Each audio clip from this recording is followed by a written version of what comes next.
Israel sorprende al mundo con su campaña de vacunación. Hasta ahora tiene el porcentaje más alto de ciudadanos de cualquier país del planeta que han recibido la dosis y los resultados, según los expertos, son alentadores.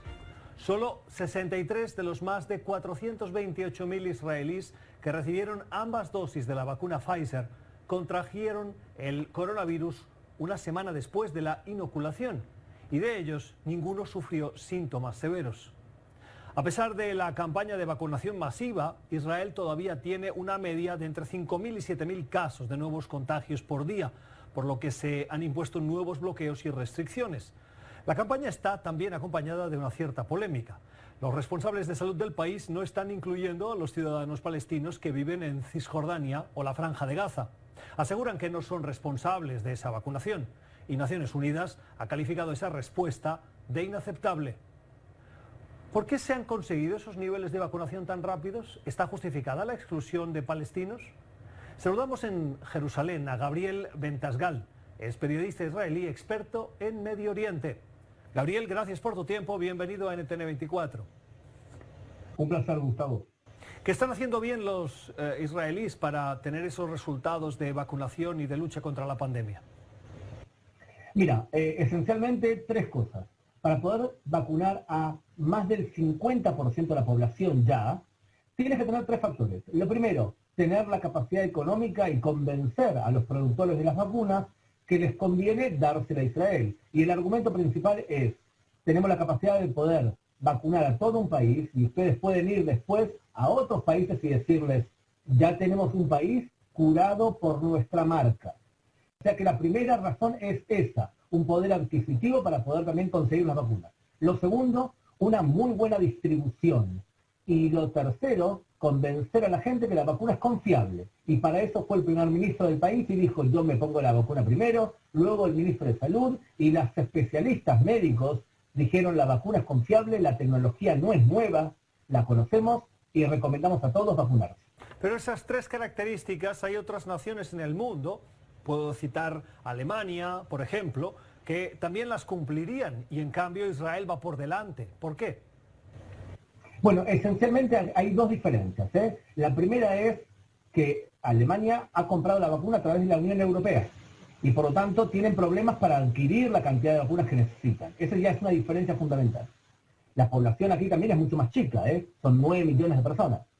Y lo segundo es que la distribución, no creo que haya un lugar parecido a esto en el tema de la distribución. Y te lo explico cómo es. Imagínate que tú de NTN 24 recibes por sueldo por mes $200. Espero que no, pero imaginemos que eso es lo que tú recibes por mes de tu salario. Te van a obligar a reducir de ese salario 3,5% al 5% que se lo vas a tener que dar a una aseguradora médica. Y esta aseguradora va a tener tu carpeta personal, vas a ver todas las enfermedades que has tenido. Entonces, como tienen todos los datos, te mandan un mensaje de texto y te dice, mañana tienes turno a las 8:30 para vacunarte. Y de esta forma todos los ciudadanos están asegurados médicamente y todas las aseguradoras saben quién está, cómo y cuándo, y por lo tanto pueden invitarte a vacunarte. Ese nivel de digitalización de datos también ha venido acompañado de una cierta preocupación por los niveles de violación de privacidad de los ciudadanos y hasta qué punto se están compartiendo datos personales de historiales médicos con empresas farmacéuticas. ¿Qué opina? Bueno, el gobierno tuvo que, justamente por lo que decías, Gustavo, tuvo que publicar el contrato que firmó con Pfizer.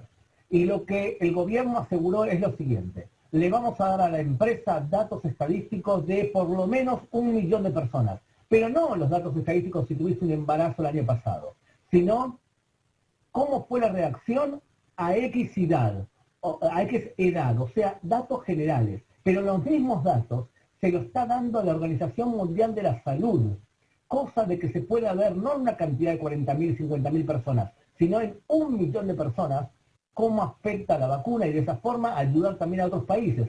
O sea que los datos que dan son generales, no es la privacidad de la carpeta personal de tus enfermedades pasadas.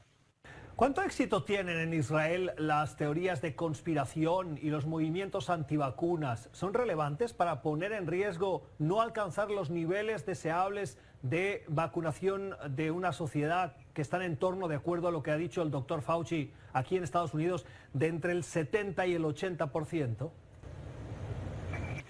Mira, justamente aunque parezca medio extraño, la forma de vacunar a la gente fue la siguiente. Primero mayores de 60 años y personas de riesgo. Luego los docentes y personas hasta 50 años. Y luego bajaron a los adolescentes para poderles permitir que lleguen a los exámenes finales.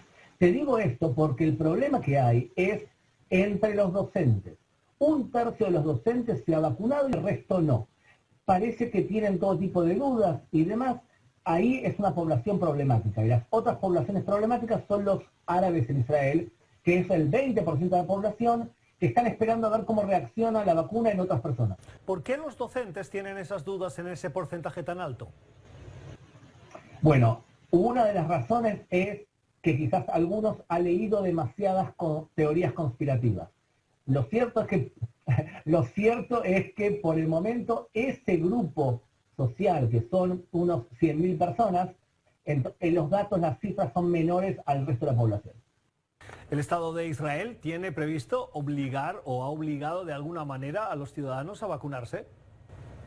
No, de ninguna manera. Es totalmente optativa, pero como somos un país muy pequeñito, entonces imagínate que tú vives en un barrio y enseguida te enteras si tu vecino o el vecino de tu vecino ha sufrido algo con la vacuna. Y como las redes sociales funcionan muy rápido, por lo tanto la gente sabe que empieza a ser cada vez más confiable. Empezó con un índice de aprobación, vacunarse, del 20% y hoy todavía la demanda, o sea, hay más gente que quiere vacunarse que vacunas disponibles.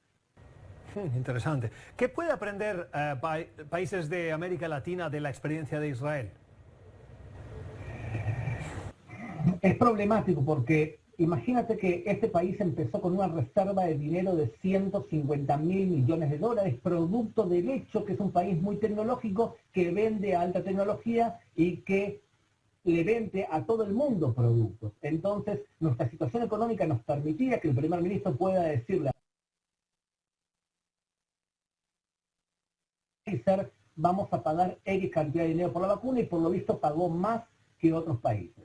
Entonces, evidentemente, lo que hay que empezar es mejorar nuestra economía para darnos acceso a vacunas que sean más confiables y no conformarnos quizás con algunas vacunas que despiertan menos confianza que la de Pfizer o la de Moderna que se consumen acá. Interesante. Oiga, la polémica que acompaña a esta campaña de vacunación, no solo por el tema de la privacidad de datos, que ya le hemos hablado, está en la exclusión de la población palestina. ¿Está justificado a su juicio la decisión del gobierno de excluir a esa población de esta campaña masiva de vacunación? Todo depende si tú estás a favor o en contra de violar la ley. Si estás a favor de violar la ley, entonces la crítica es entendible. Pero si no estás a favor de violar la ley, hay que tener en cuenta que de acuerdo a los acuerdos de Oslo del año 1995, todos los temas sanitarios, de acuerdo al artículo 17, son responsabilidad de la autoridad palestina. La autoridad palestina tiene que vacunar a sus ciudadanos. Más aún, la autoridad palestina no le pidió a Israel que vacune a sus ciudadanos, y puede ser que en el futuro sí lo ayude, porque la relación es muy estrecha entre la autoridad palestina y el Estado de Israel. Y la otra población es la población de los 1.800.000 habitantes de la Franja de Gaza, donde Israel no tiene ningún tipo de presencia. No hay militares, no hay civiles en la Franja de Gaza, y la Franja de Gaza está gobernada por Hamas, que declara claramente su intención de destruir el Estado de Israel y que ha disparado ya 20.000 cohetes en contra de civiles durante los últimos 10 años. Por lo tanto, yo no creo que el ciudadano israelí piense que es correcto vacunar a alguien que no solamente no tiene relación física con el país, sino que además arroja cohetes en cantidades no pocas, de alguna manera decirlo así. De todas formas, quiero decirte lo siguiente. Debido a que más o menos cada día, cuando no había corona, entraban unos 60.000 palestinos al Estado de Israel, es muy difícil pensar que no venían a trabajar, por supuesto. Es muy difícil pensar que a la larga no va a haber una colaboración médica para vacunarnos, porque tenemos una dependencia mutua. O sea que es muy probable que dentro de unos meses veas que todo un plan compartido para vacunarse. Ten en cuenta nomás que los palestinos han decidido adquirir la vacuna rusa y el Estado de Israel va a ir Moderna. Sí, lo que pasa es que una cosa es la ley y la otra es la óptica, la perspectiva. Y la perspectiva en esa exclusión inicial deja muy mal parado al Estado de Israel, ¿no cree? Mira, yo creo que el primer paso para poder vacunar a la población palestina es que la población palestina o la autoridad palestina lo solicite. O sea, que solicite que está dispuesta a vacunar, porque lo que va a ocurrir es que las mismas personas que hoy critican que Israel no vacune a los palestinos que no son ciudadanos de Israel, probablemente el día de mañana, cuando médicos palestinos entren acompañados con el ejército israelí, critiquen eso mismo también. Por lo tanto, el punto de partida es que deben solicitarlo y por el momento no se solicitó. Interesante. Gabriel Bentasgal, periodista israelí, nos habla desde Jerusalén, experto en Oriente Medio. Gracias por sus explicaciones, por ayudarnos a comprender un poquito más ese éxito de esta incipiente campaña que lidera Israel en datos, en cifras de población vacunada en el mundo por país. Feliz noche. Buenas noches, Gustavo.